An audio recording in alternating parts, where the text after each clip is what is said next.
बोंधू अशोक खरात याला आज पुन्हा एकदा कोर्टामध्ये हजर करण्यात आलं। अशोक खरातला 29 तारखेपर्यंत 3 दिवसांची पोलीस कोठडी। विवाहित महिलेवरच्या अत्याचाराच्या प्रकरणी खरातवरती गुन्हा। कोल्हापूरच्या ऐतिहासिक बिंदू चौकामध्ये आज डाव्या चळवळीमधील कार्यकर्त्यांचं आंदोलन। आमदार संजय गायकवाड यांच्यावरती दखलपात्र गुन्हा दाखल न केल्यामुळे डाव्या चळवळीमधले कार्यकर्ते आक्रमक। केएमचं नाव बदललं तर सर्व ऐतिहासिक वास्तूंची नावं बदलली जाणार आहेत का? ठाकरेंच्या शिवसेनेचे आमदार मिलिंद नार्वेकर यांचा सवाल। या प्रकरणामध्ये मुख्यमंत्री देवेंद्र फडणवीस यांनी हस्तक्षेप करावा, नार्वेकरांची मागणी। बोंधू मनोहर भोसले याची सोलापूरच्या करमाळ्यामधल्या घोटी इथली मठाची जागा ही त्याच्या पत्नीच्या नावे। घोटी गावामधील एकूण 27 एकर जागा पत्नी रुपाली भोसलेच्या नावे खरेदी। 27 पैकी 2 एकर जागेमध्ये त्याने मठाची इमारत बांधली आहे। नाशिकच्या टीसीएस कंपनीमधल्या धर्मांतराच्या प्रकरणी आज सुनावणी होणार आहे। फरार आरोपी निदा खानच्या अटकपूर्व जामीन अर्जाचा फैसला केला जाईल। टीसीएस प्रकरणाशी संबंध नसल्याचा निदा खाननं दावा केला आहे। अहिल्यानगरच्या संगमनेरमध्ये बोंधू राजेंद्र गडगे याला आज कोर्टामध्ये हजर केले जाईल। मंत्रतंत्राने आजार बरे करण्याचा दावा केल्याप्रकरणी गडगे याला अटक करण्यात आली आहे। अनिसच्या तक्रारीनंतर बोंधू गडगे गजाआड। बोंधू गडगे 9 दिवसांपासून पोलिसांच्या कोठडीत आहे। शिवाजी कोण होता या पुस्तकाचे प्रकाशक प्रशांत आंबी यांना धमक्यांचं सत्र अद्यापही सुरू आहे। रात्री अपरात्री अनोळखी व्यक्तींकडून फोन करून आंबी यांना शिवीगाळ केली जाते, तर फोन करणाऱ्यांची यादी राजारामपुरी पोलीस ठाण्याकडे देणार असल्याची आंबी यांची माहिती। राज्यामधल्या 85,000 कृषी सेवा केंद्र आजपासून बंद। सरकारचं जाचक धोरण आणि विविध मागण्यांसाठी माफदा संघटनेचा निर्णय।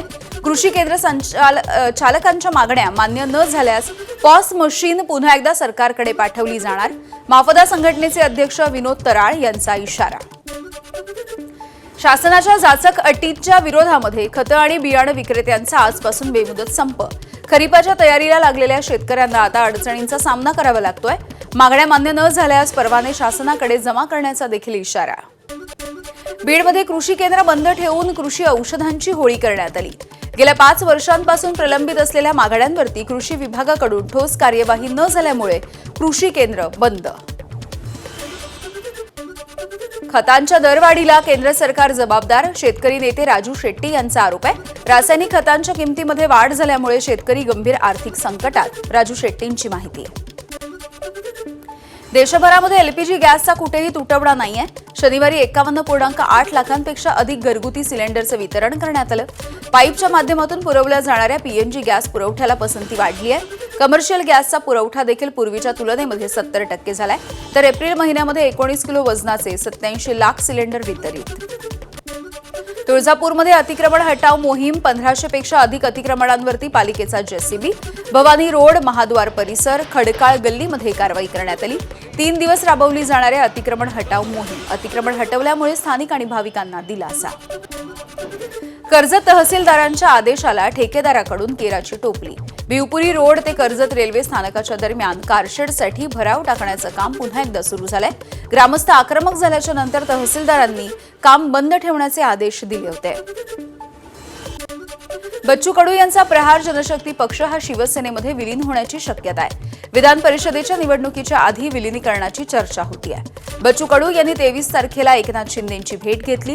प्रहारचं विलीनीकरण करून बच्चू कडू यांना विधान परिषदेची उमेदवारी मिळणार असल्याची शक्यता।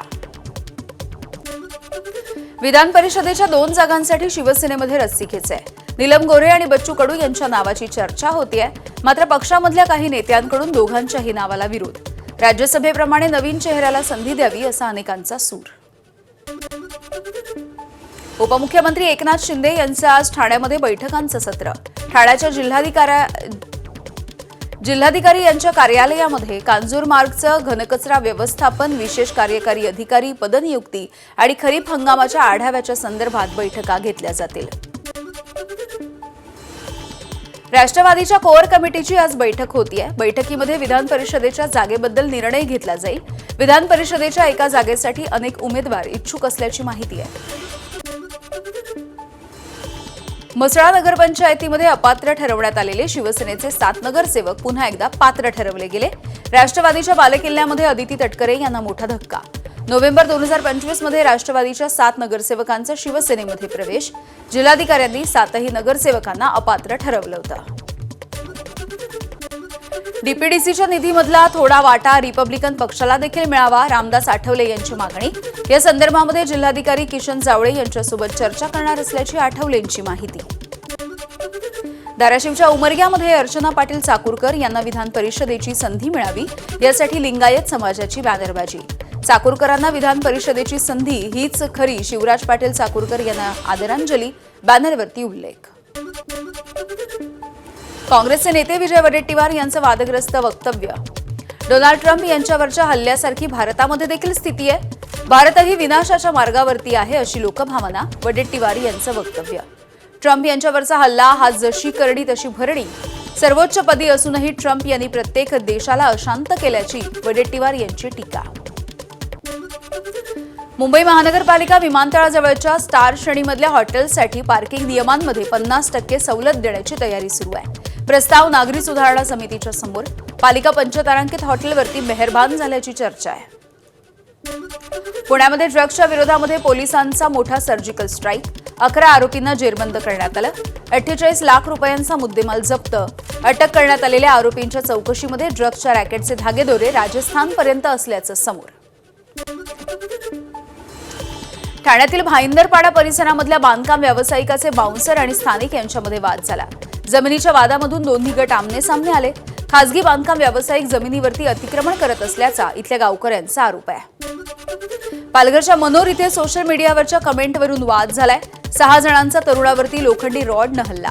जखमी तरुणाच्या फिर्यादीनंतर मनोर पोलीस ठाण्यामध्ये गुन्हा दाखल. मुंबईतील अंधेरी मरोळ इथे वृद्ध बहिणीची कौटुंबिक वादामधून हत्या करण्यात आली. तर भावानेच या बहिणीचा मृतदेह अंधेरीच्या ड्रेनेज लाईनमध्ये टाकल्याचा प्रकार आहे. जोसेफ कोयलो असं या आरोपी भावाचं नाव आहे. पुण्यामधल्या ILS लॉ कॉलेजमधल्या रॅगिंगचा धक्कादायक प्रकार समोर आलाय. 35 वर्षीय विद्यार्थ्याची डेक्कन पोलिसांमध्ये काही दिवसांपूर्वी तक्रार. अखेर आज विद्यार्थ्याला त्रास देणाऱ्या 5 जणांवरती गुन्हा दाखल.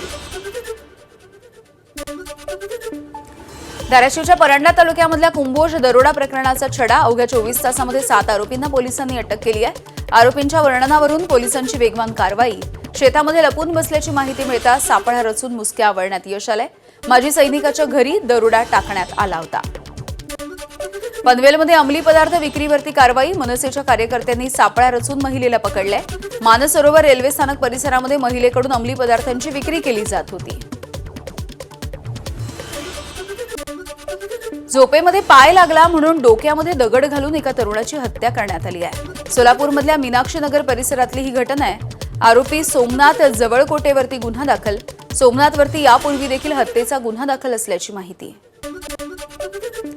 मुंबईमध्ये भीषण अपघातामध्ये 3 जणांचा मृत्यू झालाय. आज सकाळी मरीन ड्राईव्हच्या परिसरामध्ये हा अपघात झालाय. या मृतांमध्ये एक ज्येष्ठ नागरिक, एक तरुण आणि तरुणीचा समावेश आहे. सकाळी 5:45च्या सुमारास अपघात झाल्याची माहिती आहे. जळगाव शहरामधल्या मानराज पार्क चौफुलीवरती भरधाव ट्रकनं दुचाकीस्वाराला चिरडलाय. या अपघातामध्ये ओमगिरी या 25 वर्षाच्या तरुणाचा जागीच मृत्यू झाला. जळगावच्या 40गाव मधल्या कन्नड घाटामध्ये भीषण अपघात. कार दरीमध्ये कोसळली. सुदैवानं कार झाडामध्ये अडकल्यामुळे 4 जणांचा जीव वाचलाय. चालकाचं नियंत्रण सुटल्यामुळे हा अपघात घडल्याची प्राथमिक माहिती. राज्यामध्ये गेल्या 3 महिन्यात 5 लाख जणांना कुत्र्यानं चावा घेतलाय. तर 19 जणांचा रेबीजमुळे मृत्यू झालाय. भटक्या कुत्र्यांच्या संख्येमध्ये वाढ झाली आहे. जखमींची संख्या देखील चांगलीच वाढली आहे. नंदुरबारच्या धाडगाव तालुक्यामधील छापरी या गावातील बोगस डॉक्टरवरती कारवाई करण्यात आली. कोणतीही वैद्यकीय पदवी नसताना तरुण उपचार करायचा. क्लिनिकमधील 26,000 रुपयांचा औषधांचा साठा जप्त करत आरोपी अलिक रॉय याला बेड्या. नंदुरबार शहरामधल्या बादशाह नगर परिसरामधल्या मशिदीमध्ये साप शिरलाय. नमाज पठण सुरू असताना अचानकपणे हा साप शिरला. त्यामुळे नागरिकांची तारांबळ. नवी मुंबई विमानतळावरून 15 मे पासून आंतरराष्ट्रीय विमानसेवा सुरू होतीये. सध्या 2 धावपट्ट्या कार्यरत असून 3ऱ्या नवीन धावपट्टीचं काम लवकरच सुरू होणार आहे. गोदा ते नर्मदा जलयात्रेचं काल शिर्डीमध्ये स्वागत झालंय. सदाभाऊ खोत यांनी ढोल वाजवला. मंत्री राधाकृष्ण विखे पाटील आणि आमदार गोपीचंद पडळकर यांनी फुगडी खेळण्याचा आनंद घेतलाय. तर फोक आख्यान कार्यक्रमामध्ये सुजय विखे यांनी देखील ठेका धरला. अमरावती शहरामधल्या छत्री तलाव परिसरामध्ये युवा स्वाभिमान पार्टीकडून श्रमदान। या कार्यक्रमाला नवनीत राणा, आमदार रवी राणा यांच्यासह अनेक पदाधिकाऱ्यांची उपस्थिती। रवी राणा यांचा उद्या वाढदिवस असल्यामुळे श्रमदानाचं आयोजन। एका नर्समुळे 108 वर्षांपूर्वी ब्रिटिशांनी दिलेल्या जमिनीचा शोध लागलाय। उपचारासाठी आलेल्या माजी परिचारिकांनी सांगितलेल्या आठवणीमधून उलगडलं जमिनीविषयीचं रहस्य। आता जागेच्या सुनावणीसाठी विषय थेट महसूल मंत्री चंद्रशेखर बावनकुळे यांच्या दरबारी। भंडाऱ्याच्या तुमसर मोहाडीमधील बावनथडी कालव्यामधून रसायनयुक्त पाणी वाहत आहे। 5000 हेक्टरवरच्या धान पीक धोक्यात आलंय। शेतकऱ्यांनी संतापही व्यक्त केलाय। अज्ञात कारखानदारांनी विषारी सांडपाणी हे कालव्यामध्ये सोडल्याचा संशय आहे। एसटीच्या पुणे विभागाला 200 जादा बसेस हव्या आहेत। एसटी प्रशासनाकडून मुख्यालयाकडे मागणी। सध्या पुणे विभागामध्ये एकूण 14 डेपोच्या अंतर्गत 857 बसेस धावतात। उन्हाळ्याच्या सुट्ट्यांमुळे होणाऱ्या गर्दीसाठी बस गाड्यांची मागणी। पिंपरी चिंचवड शहरामधल्या सायंकाळचा पाणी पुरवठा उद्या बंद राहील।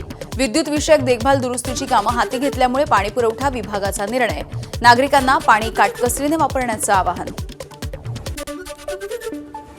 भारतामध्ये सध्या उष्णतेची भीषण लाट। जगामध्ये सर्वाधिक तापमानाच्या 100 शहरांमध्ये 95 शहरं भारतामधली आहेत। शहर आणि ग्रामीण भागामध्ये तापमानाचे अनेक विक्रम।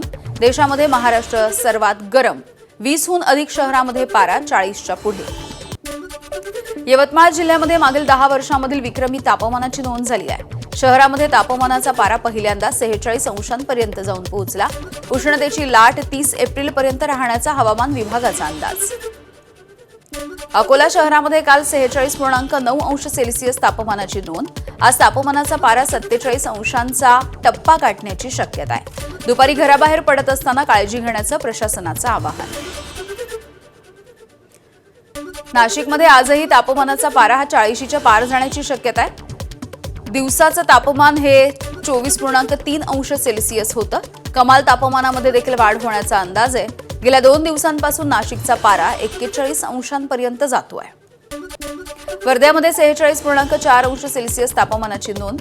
मे महिन्यामध्ये तापमान आणखी वाढण्याची शक्यता, तर सततच्या वाढत्या तापमानामुळे नागरिक हैराण। नागपूरमध्ये उष्माघाताचा पहिला बळी गेल्याची शक्यता आहे। 75 वर्षीय लक्ष्मण पाटील या बस प्रवाशाचा मृत्यू झालाय। बस काटोल स्थानकावरती आल्यानंतर पाटील अस्वस्थ झाले। उष्माघाताने त्यांचा मृत्यू झाल्याचा डॉक्टरांचा अंदाज आहे। नागपूरमधलं तापमान 45.4 अंशांवर। शहरामधील 34 ट्रॅफिक सिग्नलवरती महानगरपालिकेने हिरवे शेड टाकलेत। सिग्नलवरती उभं असताना कडक उन्हापासून नागरिकांचा बचाव करण्यासाठी निर्णय। वाढत्या उष्णतेचा लग्न सोहळ्यांना फटका। हिंगोलीच्या गोजेगाव इथे लग्न सोहळ्यामध्ये वधूच्या पित्यानं पाहुण्यांच्या सोयीसाठी अनोखी शक्कल लढवली आहे। लग्न मंडपाच्या बाजूला स्प्रिंकलर बसवून गारवा निर्माण करण्याचा प्रयत्न।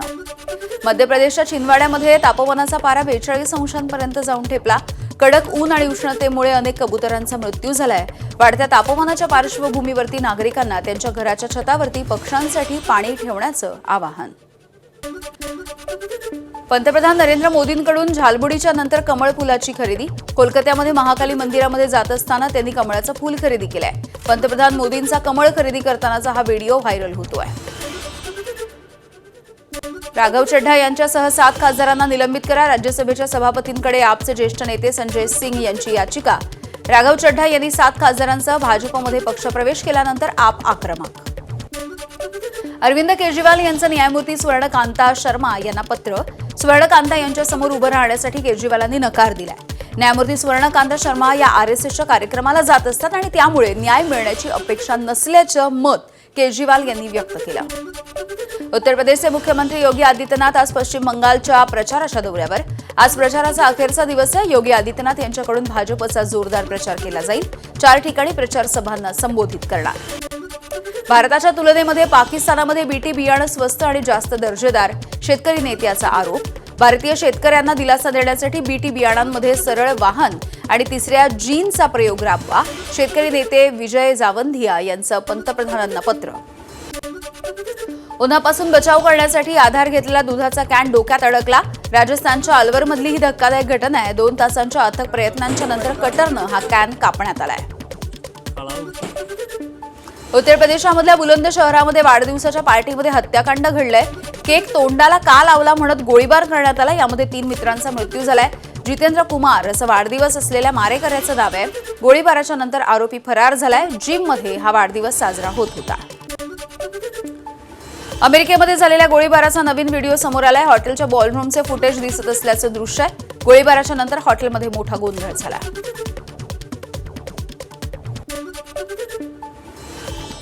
अमेरिकेमध्ये झालेल्या गोळीबारानंतर आज हल्लेखोराला न्यायालयामध्ये हजर केलं जाईल. पोलिसांकडून गोळीबाराचा तपासही सध्या सुरू आहे. जपानच्या उत्तर पूर्व भागामध्ये कालपासून जंगलाला भीषण वणवा लागलाय. 730 हेक्टरवरचं जंगल जळून खाक झालंय. 1541 घरांसह 3233 नागरिकांचं नुकसान. बचाव कार्य सुरू. केनियाच्या सॅबेस्टियन सावेचा लंडन मॅरेथॉनमध्ये विश्वविक्रम. 42 किलोमीटर अंतराची मॅरेथॉन शर्यत सावेकडून केवळ 2 तासांमध्ये पूर्ण. आधीच्या विक्रमापेक्षा 65 सेकंद कमी वेळेमध्ये सावेनं अंतर पार केलं आहे. इराणमध्ये 58 दिवसांपासून इंटरनेट बंद आहे. इंटरनेट ब्लॉकमुळे रोज 31 दशलक्ष डॉलर्सचं नुकसान होत आहे. डिजिटल कंपन्यांमधल्या 20% कर्मचाऱ्यांच्या नोकऱ्या धोक्यात आल्यात. इराणमधली स्थिती जागतिक स्तरावरची अभूतपूर्व अशी परिस्थिती आहे. इस्रायलमध्ये नेत्यानाहूंच्या विरोधामध्ये विरोधी पक्ष एकवटले. नेत्यानाहूंना आव्हान देण्यासाठी बेनेट आणि लॅपिड एकत्र. विरोधी पक्षांच्या आघाडीनं संयुक्तपणे लढण्याची घोषणा. नेत्यानाहूंना सत्तेवरून हटवणं हेच ध्येय असल्याचं इस्रायलचे माजी पंतप्रधान नेफ्ताली बेनेट यांचं वक्तव्य. इराणमधील विविध शहरांमध्ये अमेरिका आणि इस्रायलच्या विरोधामध्ये निदर्शनं. मोज्तबा खामेनी यांच्या समर्थनार्थ रॅलीचं आयोजन. इराणी सरकारच्या समर्थनासाठी घोषणाबाजी करण्यात आली. इराणचे परराष्ट्र मंत्री अब्बास अराक्ची यांना रशियाला घेऊन जाणाऱ्या मेराज एअरलाइन्सच्या विशेष विमानावरती मिनाब 168 असं लिहिलं होतं. मिनाब 168 हे नाव अमेरिका इस्रायलच्या हल्ल्यामध्ये ठार झालेल्या मिनाबमधल्या शाळकरी मुलांच्या समर्थनार्थ ठेवण्यात आलंय. लेबनॉनमध्ये इस्रायली हवाई हल्ले सुरू आहेत. लेबनॉनच्या आरोग्य मंत्रालयानं हा दावा देखील केलाय. लेबनॉनमध्ये इस्रायली हवाई हल्ल्यामध्ये आतापर्यंत 14 जणांचा मृत्यू झालाय तर 37 जण जखमी झाल्याची माहिती आहे. इस्रायल आणि लेबनॉन यांच्यामधला तणाव कायम आहे. शस्त्रसंधीच्या कालावधीमध्ये लेबनॉनमधून स्थलांतर सुरू आहे. दक्षिण लेबनॉनमधील गावामधून लोकांचं पलायन. इस्रायलच्या इशाऱ्यानंतर अनेक गावं रिकामी. हॉर्मुझमधल्या नाकाबंदीमुळे इराणची मोठी कोंडी होते. अमेरिकेच्या नौदलानं आतापर्यंत 38 जहाजं परत पाठवली. इराणच्या बंदरावरती अमेरिकेकडून नाकेबंदी. आमची जहाजं जातायत हा इराणचा दावा अमेरिकेनं फेटाळला. अमेरिकेच्या धमकीला इराणनं प्रत्युत्तर दिलंय. अणु प्रश्नावरती अमेरिकेशी वाटाघाटी करण्याचा इराणचा कुठलाही हेतू नाही. इराणच्या संसदेच्या सुरक्षा समितीचे प्रमुख इब्राहिम आजिझी यांची माहिती. इराण शत्रूच्या जहाजांना हॉर्मुझमधून जाऊ देणार नसल्याचा इराणचा इशारा.